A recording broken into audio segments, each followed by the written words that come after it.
ఒకటే మాట ఉన్నా, ఇది iPhone pro max cinema cringe pro max ఆ లెవెల్ ఉంది సినిమా. కంప్లీట్ గా క్రింజ్ క్రింజ్. ఏది బాలేదు, ఏది బాలేదు, ఏది బాలేదు. అదో అడల్ట్ జోక్స్ ఉన్నాయి కదా, గలీజ్గా ఉన్నాయి, చాలా గలీజ్గా అనిపించింది. ఏదో ఒక బి గ్రేడ్ బాలీవుడ్ సినిమా చూస్తున్నా ఫీల్ వచ్చింది తప్ప ఎక్కడో ఒక తెలుగు సినిమా చూస్తున్నా ఫీల్ అవుతాను. ఏమన్నా తెలియదు, వాళ్ళ సినిమా చూడను అంత క్రింజ్ ఉంటుందని చెప్పి ఆ క్రింజ్ ఇక్కడ నేను బలైపోయాను.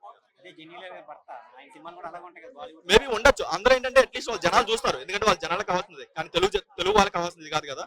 వాళ్ళు ఏదో ఒక బూత్ సినిమా తీసి యూత్ ని చూస్తారు, యూత్ అట్రాక్ట్ చేస్తాం అనే భ్రమలో వాళ్ళు ఉండిపోయారు.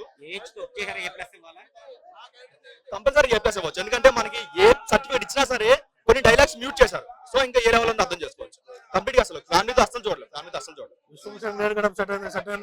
అసలు సెట్ అవ్వలేదన్న. మనకి ఇప్పుడు రెమోకి శివకార్తికేయన్కి ఎలా సెట్ అయిందో సేమ్ వాళ్ళు చేసినా సరే అంత సెట్ అవ్వలేదు దానికి. ఎందుకో మరి తేడా క్యారెక్టర్ అనిపించింది, అంత అంత జెన్యున్ ఎప్పుడు అనిపించలేదు, అసలు సెట్ అవ్వదు.